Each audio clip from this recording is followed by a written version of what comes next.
Hello, hello. We are live on Wednesday, May 10th, 2023, and we are here for the daily transmission. Please say hello when you arrive. I am in a blissed out state this morning. I got up, went to yoga, same as usual, but and truthfully, I did not wake up in this state. Truthfully, I woke up tired as shit. I woke up lacking energy. I woke up, okay?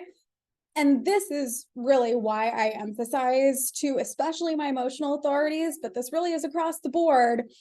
Your morning practice, whatever that looks like to you, your morning practice is your grounding ritual. My morning practice just sets the tone when I wake up in a trash mood or when I wake up sluggish and dragging ass and tired. No, I'm not going to push myself the same way. I'm not going to show up on the mat the same way. My practice is not going to look the same as a day when I am flying high at 110%. I leap out of bed. I've got so much energy, which does happen sometimes, 5 a.m. and I just jump right out of bed.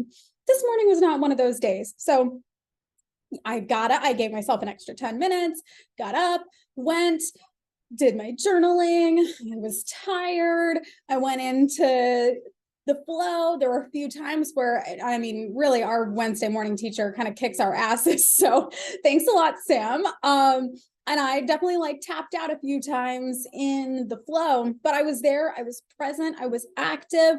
And after, obviously, I already felt so much better, just that part of my practice. But then it's all of the small interactions that happen there for me too.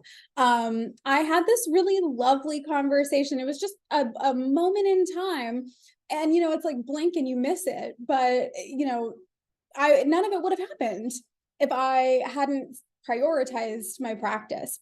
So one of my yoga teachers, he comes in for the 7:15 class. So he just came back from this retreat. I follow him on Instagram and it just looked really beautiful. And he just was glowing. You could see it, he's beaming. And it's like the epitome of Leo energy, not to say that he's a Leo, but just that's what I mean. It's just the sun is glowing and you are in the gravitational pull of that field, radiant. Okay. And so I, asked him hey, how was the retreat? How did it go? And, shared with me a little bit. And he shared with me this really lovely reflection that he had in a meditation. I'm so grateful. Thank you so much, Gerard, for sharing that with me. And I'm not going to do it justice because it wasn't my meditation, but briefly, I'd like to give you just this moment of recognition that, that Gerard had and that he gave to me. So he said in meditation that he had a vision of himself, or had a vision of a tree, right? And that trees are so rooted, they are grounded, they take from the earth. They take their nourishment, they take their abundance, and then from there, they give life to us, to everything.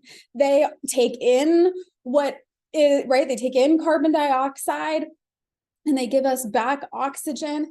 And that, right, was a beautiful analogy for those of us who are here as space holders and supporters and healers. Most people, right, you think of people who go into law or people go into medicine. A lot of those people are people who have dealt with that field at some point in their life, or that they've seen it reflected in their family. And so for a lot of us who are supporters and healers, we have also dealt with and struggled. That's why a lot of us have our own stories. And it's not to say that you have to have a martyr story in order for you to qualify, but that's what he was sharing with me was this trauma, this stuff that I've taken in, these experiences that I've had. They root me, they make me stronger. I also take what is rightfully mine. I nourish myself, I take my abundance. And that allows me to be steady and rooted, and for people to gather in my shade and to breathe life from my limbs. I'm just oh my gosh, that is such a beautiful analogy. And really, I want you to think about that when you ask yourself, what is my purpose? It's not that complicated. And trust me, your purpose is not your vocation. Okay. That is something that you can do to like live out and exercise part of your purpose. But your purpose is so much more intangible than that. It is not something that you're, oh, I'm an architect. Like, that's not your purpose. That's a job. That's a role that you play. That's a vocation. That's one of the ways that you may exercise your purpose of, say, precision. Okay. But when we're talking about what is your purpose, when we are grounded, when we are rooted, hey, Heather, good morning. When we are grounded, when we are rooted, when we are in our own space of fulfillment, when we are allowing ourselves to be nourished, when we are taking in what it is that we have taken in or are taking in, and then breathe life back out, whatever that looks like, that is your purpose. That is your purpose. Our purpose is to be life-giving. Our purpose is to receive love and abundance. Our purpose is to be of service. And that can look different now for you. It can look different for you in many years. It looks different for all of us, and it looks different at different stages of your life.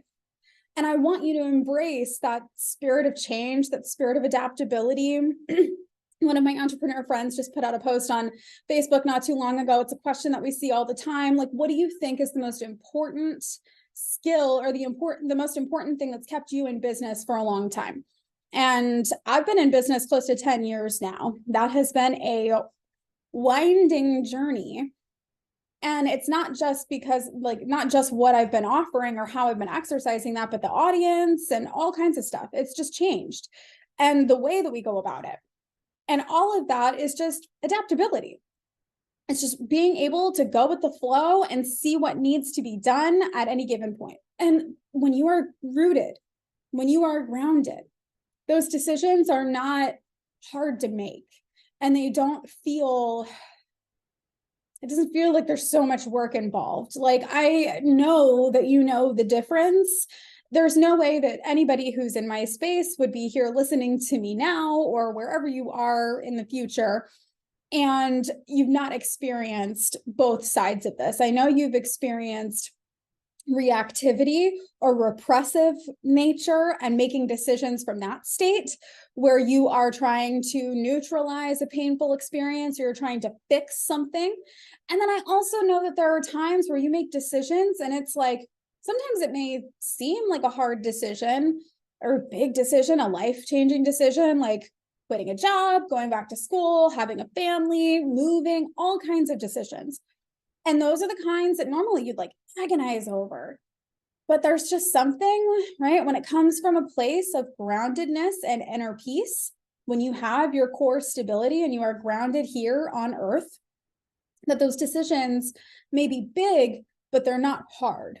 They're not, it's not like you're unsure. It may be hard to execute. It may be hard to follow up with the actions after that. I'm not saying that that's always going to be easy, but the decision itself feels right, correct. Okay. And that's really what we're striving for. When you have that stability, you're able to make so much better decisions, and you're able to answer that question for yourself. What is my purpose? Because it's not something that can really be like described with words. It is something that's lived out every day. If I were to try to describe my purpose with words, I don't even know. I guess it would be to make people happy again. Like, I want to help people reestablish a place of inner bliss. And that can be through like actual work. It can also just be small interactions. You really never know. I know it's so cliche, but you just never know what other people are going through. You never know like what your smile or your, small comment, your small compliment, your small act of kindness, you just don't know what that can do for another person. And you don't know what that can do for the ripple effect that happens out, beyond that. So I don't want you getting like super in your head and like, oh, okay, like how do I like affect my purpose and like make other people happy? It's not always going to be this big sweeping grand gesture. And truly, it's more of the opposite, that it's like small, regular actions consistently, where you are showing up, you're in your purpose, you are grounded, and opportunities come up in front of you, either to make someone happy, to make someone smile, to improve someone's day, to add value, to support, to let someone take shade under your limbs, right? To breathe life into someone. But you're not going to be able to do that unless you are prioritizing your practice, unless you are prioritizing nourishing your soul, grounding your body, learning how to be present. Your mind wants to be in the past or be in the future. It's very uncomfortable. That's why meditation is hard. It's not just you. Okay. That's why meditation is hard. Your mind doesn't want to be here in the present. Your body can be very uncomfortable here in the present. And so it's a daily practice of being able to develop that grounding.